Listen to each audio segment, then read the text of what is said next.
You can see the carburetor is now off the car. That has been rebuilt last night. Now we're having another issue with just changing the oil. I'm working like heck to get the oil filter off, and let's go and see what's going on there.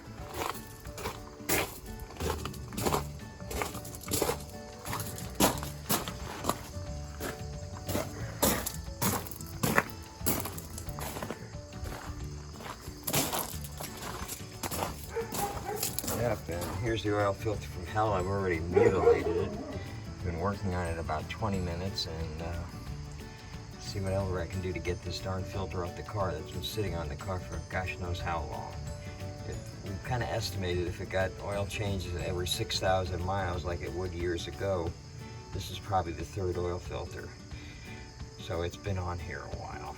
Tried oiling it down. We're going to try pulling it off again. We had a little bit of success a second ago, so let's see if it'll give. Oh my gosh. I don't think you're supposed to epoxy your oil filter on, are you? Jesus, gosh. It'll come off. Let me put this down for a minute and work on it.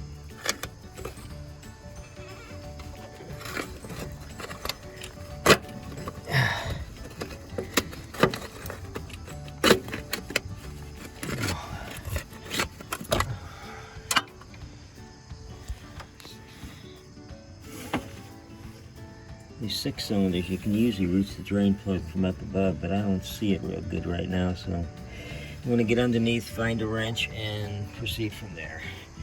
And this is where the carburetor used to be, and it'll be back on there today, hopefully. Looking for a filter and a fitting, or a fitting to bypass the filter and put our own filters in that are clear so we can see what's going on with the gas tank. I noticed the oil plug is very rusty, so I'm going to try a socket instead of a wrench on it to get a better grip. And since our sockets are so nicely arranged and so easy to find, it shouldn't be a problem to find a 7/8 socket in this organized clutter here. Oh yeah, it shouldn't take more than a day or two. Let's see here, 7/8. Well, I think I'm gonna need 2 hands for this job. A lovely looking oil pan. Oh my, it's gonna be left sanded and painted back up, and there's the oil plug. Here's a tip, you should get a pencil and paper right now to write this down. If you're going to change your oil, you got a pen? Okay, good. You'd like to change your oil more often than every 20 years. I think it'd be a lot better for you. Oh, here we go. Another project from hell. Let's get this oil plug out. Went and picked up an oil plug persuasion tool. You can get this at any local hardware store. See if it'll help. Oh my God. Oh my God, it actually moved. Now let me get the rest of the way and see how beautiful this oil looks. Alright, let's get a look at this oil. So let's try to get my hand in the way.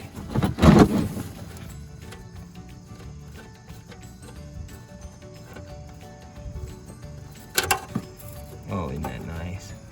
Oh my gosh, that's dirty. That is some dirty oil. Yeah, time to go down the basement and find some new oil. Give this some new blood for the first time in gosh knows how many years. Jeez, that oil's dirty. That oil filter looks like it's been through a war. I think it was. I lost. Okay, I've got my pen grade oil from the basement. And the reason I use that is because it contains zinc, and these old cars need zinc, and as any of your old car guy knows, without the zinc, the engine doesn't get lubricated very well. And zinc is not in very many oils anymore. This stuff's good. We've opened up an engine, and we've seen it clinging to it. It really is some good oil. Oh, and that's my Dollar General bag that I picked up. Isn't that nice? It made it about 1 trip. That's why there's no handles on it anymore. Oh, well. What do you want for a few bucks? Well, let's see if we can put the oil in. This car, which is a 66 Falcon, takes 4.5 quarts of oil, so you got to be careful not to overfill it. It's all the 6-cylinder Fords that I've had that have been Falcons have taken 4.5 quarts. Okay, the first thing I usually do when I get the oil filter out is I usually put a date on it. so I know when the last time I changed the oil. And let's see, today's date is, oh crap, I celebrated an anniversary 2 days ago. What day is it? Oh yeah, 13th, 20, and that sounds like a lucky number to work with today. And I usually put it on 2 different spots. And that helps me remember when to change the oil again. I should write the mileage on, but usually the mileage doesn't build up as quick as the days, and I like to change the oil every 90 days or 6 months, whichever seems like it needs. Okay, now let's get the oil. You know, always lubricate the oil filter seal. And let's see if we can get it back on here nice and easy and make it an easy job. The oil's all ready to be put back in, and before I do that, I'll give you a little update on the brakes. Last night we changed the front brakes. Both wheel cylinders were froze up and rusted, so we changed those. The shoes were like freaking new. Of course, they're asbestos shoes.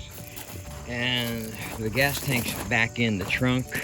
We haven't connected the filler yet because I want to do a little more cleaning out and see if it holds up. It's been patched and everything. We'll see if it holds up. I found that you can buy new ones on eBay, but they're quite pricey. They're about 300 bucks. So we're going to try this with a couple of filters in line, see how it works for a while, and if it doesn't, if it gives frustration, new ones are going to be on the way. And there's the original spare tire still in the car, back in the car. And that's about all we did so far.